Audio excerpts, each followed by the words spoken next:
Assalamualaikum warahmatullahi wabarakatuh.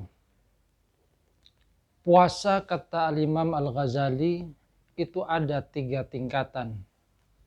Yang pertama adalah shaumul umum, di mana beliau katakan fahuwa kafful batni wal farji an qada'ish syahwah. Bahwa bagi puasa orang awam yang ditahan itu hanyalah perut dan di bawah perut. Adapun yang lainnya seperti menahan anggota tubuh, menahan panca indera dari hal-hal yang bisa mengurangi nilai puasa, belum mereka lakukan. Kemudian tingkatan yang kedua adalah shaumul khusus. Yang ini kata Imam Al-Ghazali merupakan shaumus sholihin, puasanya orang-orang yang solih. Shaumul khusus atau puasa dari orang-orang yang solih kata Imam Al-Ghazali adalah puasa yang bukan hanya menahan diri dari makan dan minum, dari hubungan suami istri, akan tapi lebih dari itu, yaitu bisa menahan panca indera kita, menahan anggota tubuh kita dari hal-hal yang dilarang oleh Allah Subhanahu wa taala. Dalam satu hadis Rasulullah sallallahu alaihi wasallam menyatakan, laisa siyam minal akli wasyurbi. Puasa itu bukan hanya dari makan dan minum. Innamas siyam minal lagwi warrafath. Akan tetapi puasa itu adalah dari hal-hal yang tidak bermanfaat dan juga dari hal-hal yang kotor.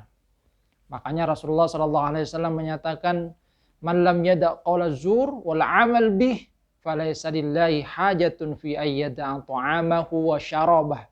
Siapa yang belum bisa meninggalkan perkataan kotor dan juga perbuatan yang keji, maka Allah tidak butuh kepada perbuatannya, walaupun dia sudah meninggalkan makan, minum, meninggalkan hubungan suami istri. Allah tidak butuh terhadap perbuatannya ini. Kenapa? Karena dia masih belum bisa meninggalkan perkataan dan perbuatan yang kotor. Di dalam hadis Rasulullah sallallahu alaihi wasallam menyatakan, man shoma Ramadan imanan wa ihtisaban ghufira lahu ma taqaddama min dzambi. Siapa yang puasa Ramadan atas dasar iman dan dengan penuh perhitungan, maka diampuni dosa-dosanya.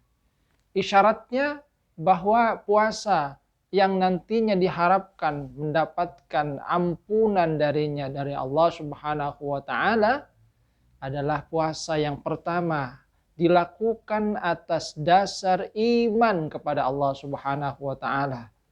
Atas dasar keyakinan bahwa ini adalah perintah Allah Subhanahu wa taala, kita melakukannya dalam rangka menggapai ridha Allah Subhanahu wa taala.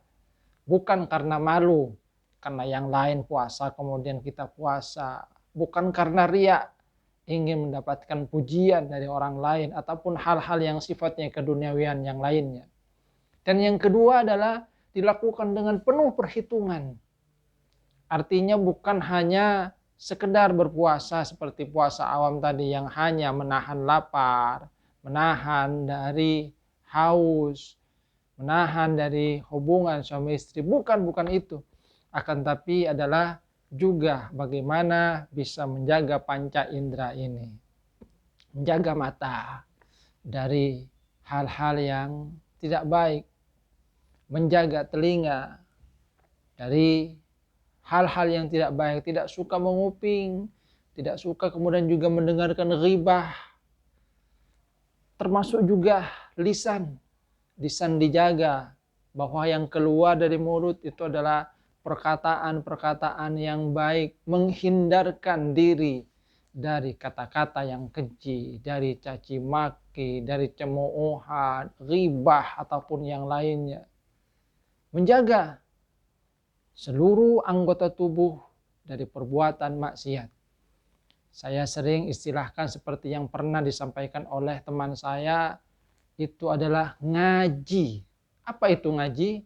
Ngaji itu adalah jogo sing songo eling sing siji. jaga yang 9, ingat kepada yang 1. Apa yang 9 itu? Yang 9 itu adalah 9 lubang yang ada di dalam tubuh kita. Apa itu? Yang pertama adalah 2 buah lubang mata, jaga mata kita. 2 buah lubang telinga, menjaga telinga kita. 2 buah lubang hidung, lisan kita, kemudian kubul dan dubur. Di mana menurut penelitian, semakin lebar lubang itu, maka semakin besar potensinya untuk berbuat maksiat, menjerumuskan kita ke jurang kecelakaan. Yang paling lebar adalah mulut, lisan ini kan. Makanya Rasulullah SAW menyatakan bahwa man yatmanli ma baina lihyaihi wa ma baina fakhidaihi atmanahul jannah. Siapa yang menjamin bahwa dia bisa menjaga apa yang ada di antara kedua rahangnya, yaitu lisannya, menjaga apa yang ada di antara kedua pahanya, yaitu kehormatannya, kemaluannya, atman lahul jannah, aku jamin dia masuk surga. Inilah puasa orang khusus, yang insya Allah dengan itu kemudian kita akan mendapatkan balasan berupa ridha Allah Subhanahu wa taala, ampunan dari Allah Subhanahu wa taala. Shaumul khusus, shaumul sholihin. Dan yang ketiga itu adalah shaumu al-khusus, shaumu khususul khusus. Jadi puasanya yang lebih khusus lagi, di mana beliau katakan itu adalah puasa orang-orang yang sangat dekat dengan Allah Subhanahu wa taala, seperti halnya al-anbiya, seperti halnya para nabi, para rasul, para wali Allah Subhanahu wa taala, di mana mereka bukan hanya mempuasai panca indera anggota tubuh, tapi juga hati. Misalnya adalah mau buka apa nanti malam itu tidak difikirkan.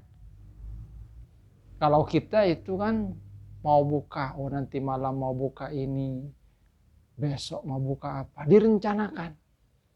Bagi yang khususul khusus, hal yang seperti itu sudah tidak difikirkan, terserah nanti bagaimana Allah Subhanahu wa taala memberikan rezeki, karena mereka kemudian menjaga hati mereka dari ketergantungan terhadap sesama, menjaga hati agar kemudian tidak terlalu memikirkan dunia, semua kemudian diserahkan kepada Allah Subhanahu wa taala. Ya, mudah-mudahan kita minimal mendapatkan yang kedua ini, shaumu al-khusus, yaitu shaumu sholihin, yang dengan itu mudah-mudahan kita mendapatkan maghfirah dari Allah Subhanahu wa taala, mendapatkan ampunan, mendapatkan curahan rahmat dari Allah Subhanahu wa taala. Amin rabbal alamin. Assalamualaikum warahmatullahi wabarakatuh.